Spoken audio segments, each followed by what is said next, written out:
I'm very glad that we were able to prepare a budget that will help us balance and also deliver the services to the best that we can with the resources that we have. And I think this is a workable budget, and I'm pleased to have been a part in putting this whole thing together. It was an incredible experience. Not a difficult one, but we had a very good team, and that team is what made it possible to deliver the budget that we did today. You've been around for a number of these. How does this rank as far as difficulty? It was one of the more difficult policy and fiscal budgets that I've ever dealt with. The process wasn't as difficult as some I've been involved in, and that was because of the dynamics I think that we had politically. We had a good alignment with the governor and a good alignment with the Senate, and then the people that we had working on it were able to work together well, so that made it not so difficult from a process perspective. We were able to run the thing on time. It started out a little late, and it ended up a little late at the end in terms of what we were hoping for, but overall it was a very good process. Can you give me the abridged explanation of why this budget is not $5 billion more than the current budget, which is a criticism Democrats keep throwing around? Yes, well, they want to talk about half the budget, which happens to be skewed heavily by the growth in Medicaid.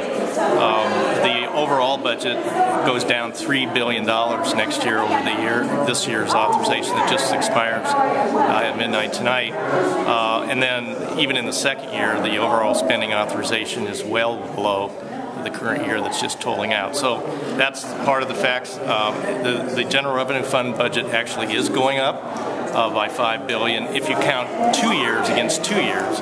But $2.5 billion of that increase happened this year under the previous budget. So what do you mean by that? I'm trying to. Well, because when you compare 2 years of the previous budget to 2 years of the going forward new budget, you're counting a year that ended a year ago. And you're comparing what happened in that previous year to the current year that just ended, which is all the old budget. And there was a $2.5 billion increase there, almost $2.5 billion. So that's half of the increase, and the other half is pure Medicaid. The Medicaid budget in the General Revenue Fund is going up $1.2 billion next year.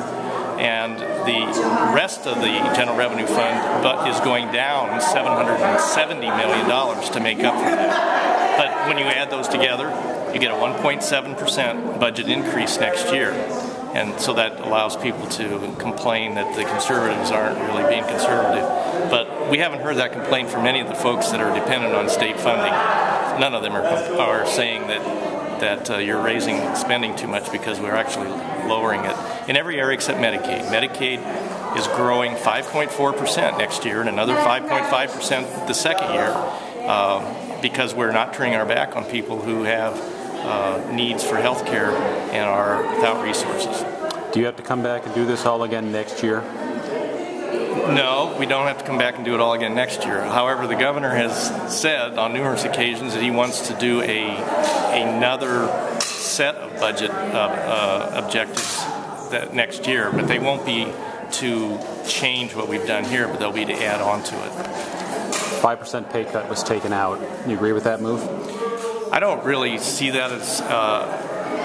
What the Senate did was to insert a voluntary pay cut in a situation where we already have a voluntary opportunity to do a pay cut. It probably would have put some pressure on members to voluntarily take a pay reduction, but constitutionally it has to be voluntary. They couldn't make it mandatory. So I think some members will take that, and I think there's some value in that.